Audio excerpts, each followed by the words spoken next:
저는 올해로 78세가 된 한때는 누구보다 건강하고 부지런했던 여자입니다. 그리고 이 사연을 쓰는 지금 저는 요양병원이 아닌 제 딸 집 안방에서 이 글을 쓰고 있습니다. 하지만 몇 달 전까지만 해도 저는 제 손으로 밥을 먹고도 이게 뭐였더라 하고 중얼거려야 했고 누가 인사를 해도 웃기만 해야 했습니다. 왜냐고요? 저를 치매 환자로 만든 사람이 있었기 때문입니다. 그 사람이 누구냐고요? 안타깝게도 제 며느리였습니다. 그 아이는 제 아들과 결혼한 지 10년 그동안 별일 없이 사이좋게 지낸다고 믿었어요. 제 손자도 둘이나 낳아주었고 명절이면 전도 부쳐오고 갈비찜도 해오며 저는 감사했죠. 그런데 그 아이가 제가 치매에 걸렸다는 진단서를 들고 와 요양원으로 저를 데려다 줄 줄은 상상도 못했습니다. 그날의 기억은 아직도 선명합니다. 그날 아침도 저는 평소처럼 일어나 집마당에 물을 주고 김치를 담그려고 배추를 손질하고 있었어요. 아들은 회사를 간다고 나갔고 며느리는 손자들을 학교에 데려다 준다고 나섰지요. 그런데 10시쯤 됐을까요? 갑자기 며느리가 다시 들어와서는 말도 없이 저를 보며 말했습니다. 어머니, 오늘은 외출 좀 하셔야겠어요. 병원에서 검사하라고 연락 왔거든요. 무슨 검사니? 나 건강하단다. 아버님 돌아가신 지도 꽤 됐고 혼자 계신 시간이 많으셔서 그런가 봐요. 가벼운 인지검사래요. 그땐 의심하지 않았습니다. 자식들이 나를 챙기려 하나 보다 하고 고마운 마음까지 들었죠. 그런데 병원에 도착하자마자 뭔가 이상했어요. 검사라는 게 너무 자세했고 너무 오래 걸렸어요. 의사는 저를 거의 하루 종일 붙잡아 놓고 이런저런 그림을 그리고 숫자를 외우라 하고 길을 따라 선을 그리라 했죠. 그래도 저는 다 해냈습니다. 틀린 게 거의 없었고 저는 마지막에 이렇게 말했어요. 내가 이 나이에 이 정도면 괜찮은 거 아니요? 그 말을 들은 의사는 며느리에게 눈빛을 주더니 작게 고개를 끄덕였습니다. 그리고 제게는 아무 말도 없이 며느리와 둘이서만 별도로 상담실로 들어가더군요. 30분쯤 지나 상담실 문이 열리고 며느리는 울먹인 얼굴로 나왔습니다. 그리고 저를 꼭 안으며 말했죠. 어머니, 걱정 마세요. 이제 제가 다 돌볼게요. 치료 잘 받을 수 있도록 해드릴게요. 그게 무슨 말이었을까요? 그 말을 들은 순간 저는 아무 말도 못하고 그냥 의자에 주저앉았습니다.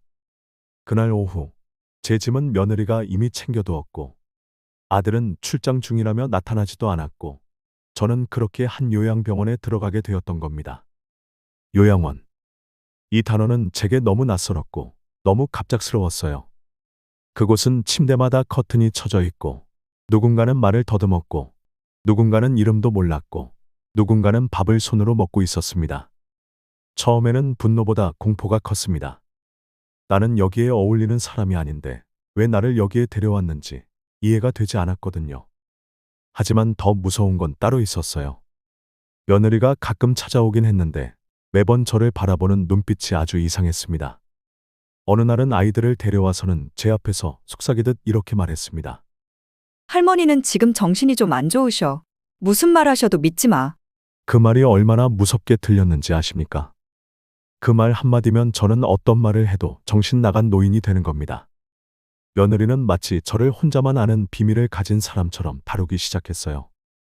제가 멀쩡히 TV를 보거나 책을 읽고 있으면 일부러 간호사에게 말했습니다. 어머니, 방금도 물건 숨겼다면서요? 그거 어딨어요? 전 그런 적이 없었습니다.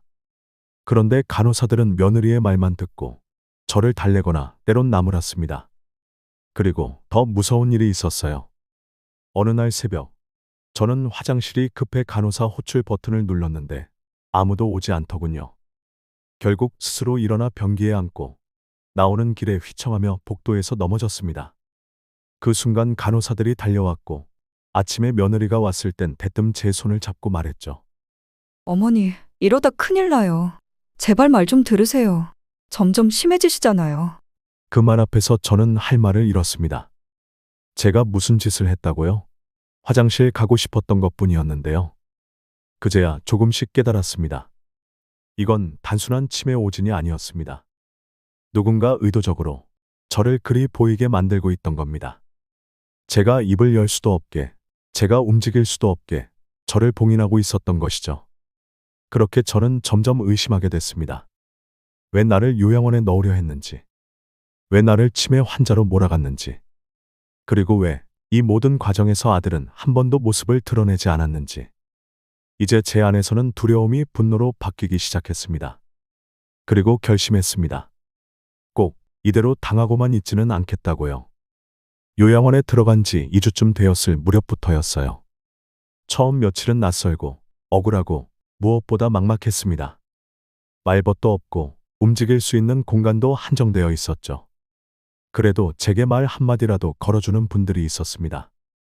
옆 침대에 계신 84세 윤 여사님, 그리고 하루에 2번씩 약을 챙겨주는 간호사 유정 씨. 그 둘은 저를 단순한 치매 환자로 보지 않았습니다. 특히 윤 여사님은 밤마다 속삭이듯 이런 얘기를 했어요. 할머니, 나도 처음엔 멀쩡했는데 여기 들어온 뒤로 말이야. 점점 내가 아닌 것 같아졌어. 내 아들이 그렇게 말하던데. 혼자 살면 위험하다고. 근데 나는 혼자 살던 그 집이 더 좋았는데. 그 얘기를 듣고 저는 문득 등골이 서늘해졌습니다. 여기엔 저처럼 강제적으로 들어온 사람들이 있었던 겁니다. 단지 병원에선 치매 초기 증상이라는 한 줄 진단으로 멀쩡한 노인을 쉽게도 받아준 것이었어요. 가끔은 일부러 더 아픈 척하는 분들도 계셨습니다. 왜냐고요? 병원에서 나가고 싶지 않아서요. 집은 이미 다른 사람 손에 넘어갔고 병원에서는 하루 3끼 주고 약도 챙겨주니 오히려 더 나았다는 분도 있었으니까요. 하지만 저는 달랐습니다. 저는 이곳에 계속 있을 수 없었습니다. 아직 제가 살아야 할 인생이 남아 있었으니까요. 그날 이후로 저는 치매 노인 행세를 그만두었습니다. 병원 도서관에서 책도 빌려 읽고 매일 신문을 정독하며 약 복용 기록까지 하나하나 꼼꼼히 적기 시작했어요. 간호사 유정 씨가 조용히 제게 말을 건넸습니다. 할머니, 솔직히 말씀드릴게요. 처음부터 이상했어요. 보통 진단서 하나로 입소가 진행되진 않아요. 게다가 보호자분, 그러니까 며느리분이 너무 적극적으로 어르신을 여기 데리고 오셨거든요.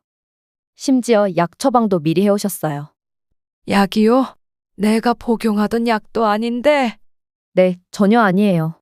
이건 환각이나 수면유도 계열이에요. 그 말을 들은 순간 온몸에 소름이 돋았습니다. 며느리는 분명히 뭔가를 준비하고 있었던 겁니다. 치매 진단, 약 처방, 입소 절차, 그 모든 것이 단순한 오해가 아니라 계획된 움직임이었던 거죠.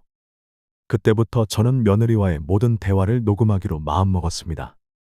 요양원에서 주는 작은 라디오 겸 녹음기를 활용해서요. 며느리는 일주일에 한 번꼴로 왔습니다.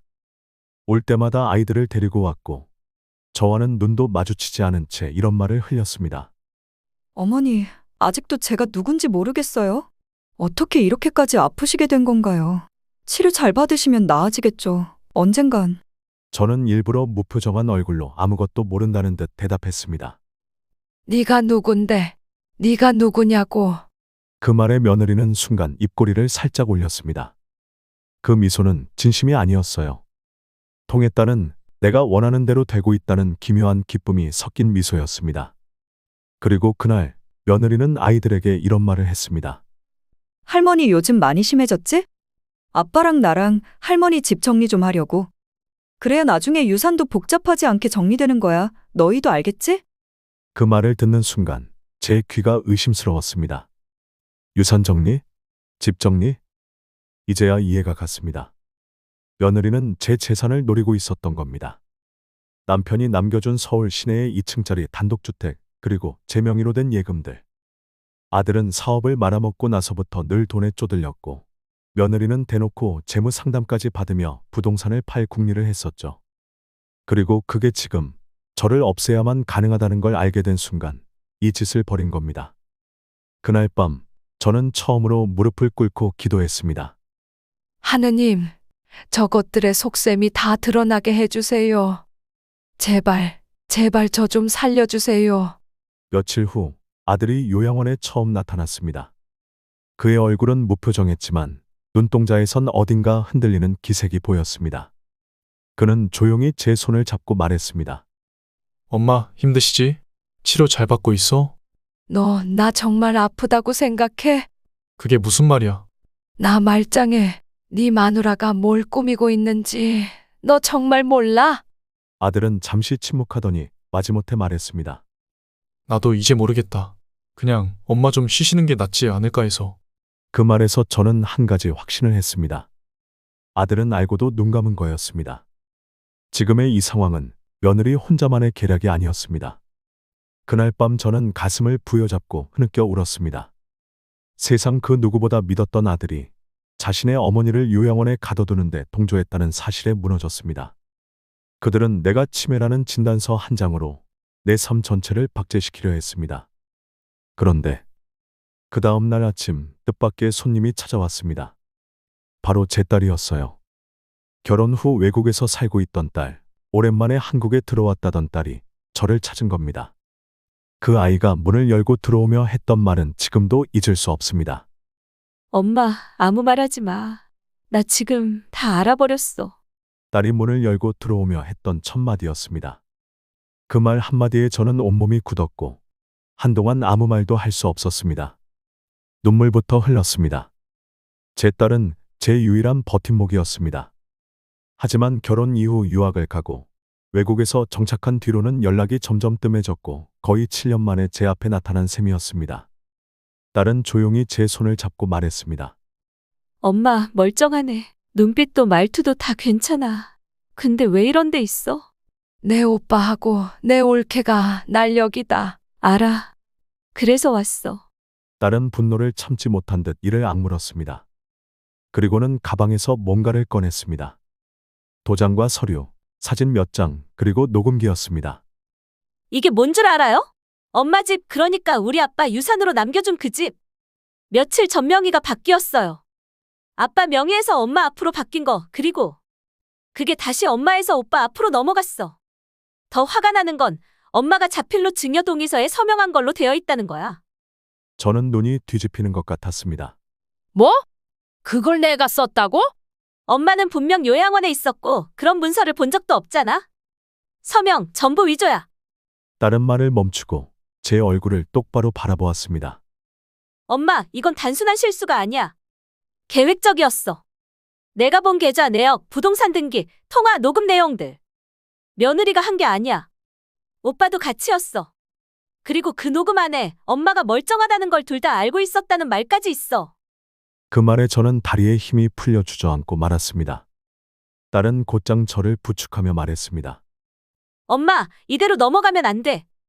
지금부터 엄마는 치매 환자가 아니라 피해자야. 그날 이후 딸은 발빠르게 움직이기 시작했습니다.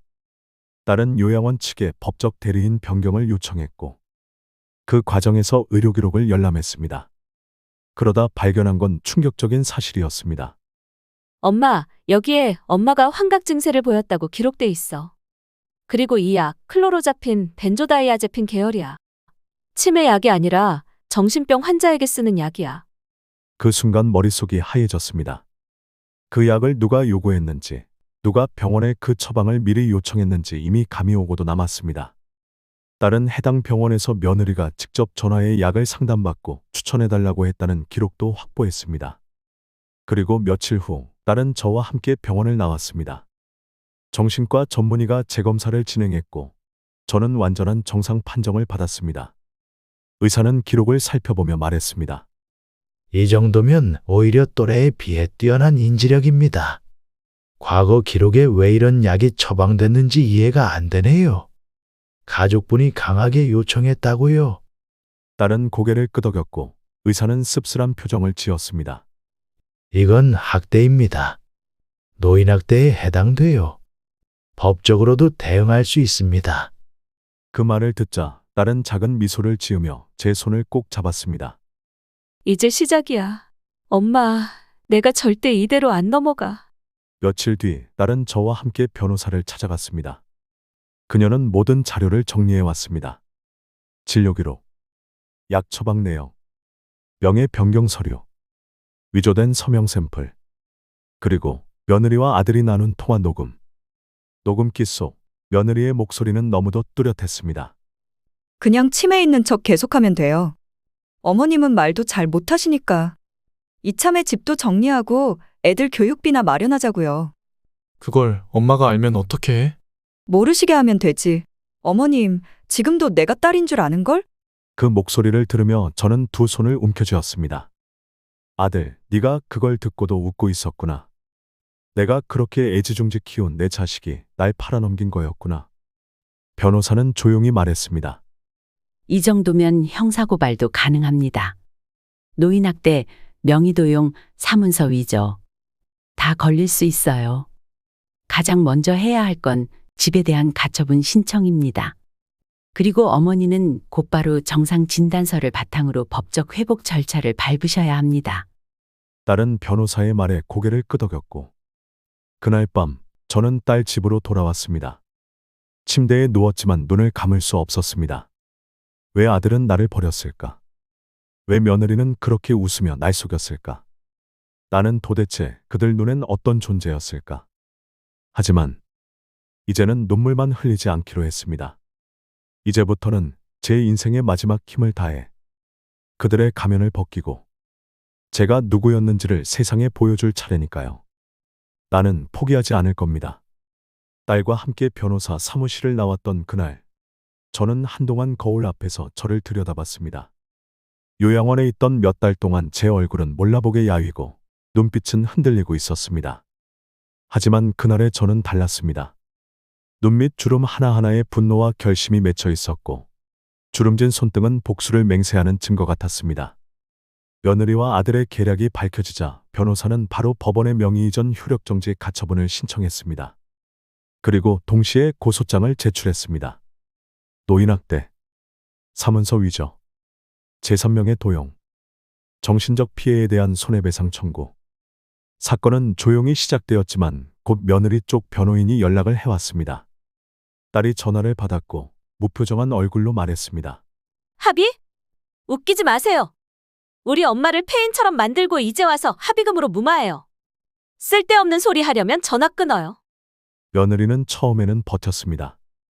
아들은 침묵했죠. 하지만 딸이 준비한 사진, 영상, 녹음 자료 그리고 정신과 전문의의 재진단서까지 제출되자 상황은 급격히 바뀌기 시작했습니다. 법원은 가처분을 받아들였고 서울 시내 2층짜리 단독주택의 명예 이전은 무효로 처리되었습니다. 그리고 이 과정에서 놀라운 사실이 하나 더 밝혀졌습니다. 며느리는 저희 인감도장을 도용하여 2건의 보험금 청구까지 진행하고 있었던 겁니다. 그중 하나는 치매 환자 요양보험금, 또 하나는 사망 전 환자 관리비용 보조금이었습니다. 사망 전 환자, 내가 살아있는데. 그 말을 듣고 저는 할 말을 잃었습니다. 다른 일을 살해 기도와 다름없다며 경찰에도 자료를 넘겼고 결국 경찰 수사로 넘어가면서 형사 사건으로 확대되기 시작했습니다. 그날 이후로 며느리는 더 이상 저를 찾아오지 않았고 아들은 저를 피하기만 했습니다.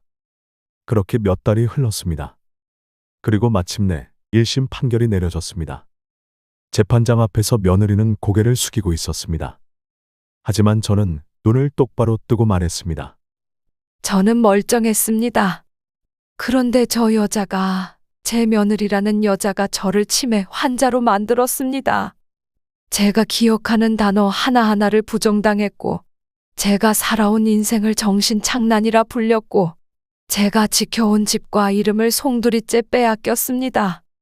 제 말이 끝난 순간 방청석에서 눈물을 훔치는 사람들도 있었습니다.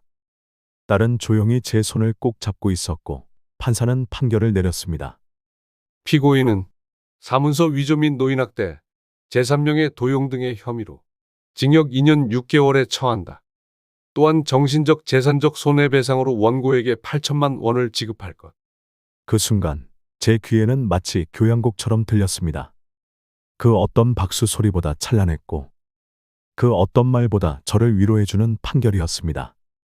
아들은요? 법정에 한 번도 나오지 않았습니다. 결국 그 아이는 며느리를 통해 모든 걸 해결해 보려 했지만 딸과 제가 제출한 통화 녹음에서 공범이라는 게 분명해졌고 별도로 검찰 조사를 받게 되었습니다. 이후 아들은 저를 찾아왔습니다. 고개를 푹 숙인 채 말했죠. 엄마, 미안해. 그땐 나도 정신이 없었어. 사업이 무너지고 애들 학원비에 대출에 내가 바보였어.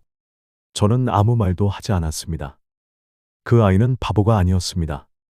의도적으로, 계산적으로, 그리고 냉정하게 행동했었죠. 제가 그날 뭐라고 했는지 아세요? 내 아들은 죽었어. 그 말 한마디에 아들은 고개를 떨궜고 저는 다시 돌아보지 않았습니다. 그 후로 저는 딸과 함께 살고 있습니다. 매일 아침을 손녀와 함께 먹고 저녁이면 딸과 산책을 나섭니다. 가끔씩 요양원에서 함께 지냈던 윤 여사님께 편지도 보내고요. 그곳에서 힘겹게 버티는 노인분들을 생각하면 마음이 아프지만 저는 제 삶을 되찾았고 더 이상 누군가의 계획 속 인생이 아닌 제 의지로 살아가는 나가 되었습니다. 지금 제 방 책상 앞에는 큰 종이에 이렇게 써 있습니다. 나를 지키는 건 나 자신이다. 그 며느리요? 소문에 따르면 출소 후 남편과 이혼했고 아이들도 외가로 갔다고 하더군요. 그게 참 마음 아프기도 했지만 그건 그녀가 감당해야 할 몫입니다.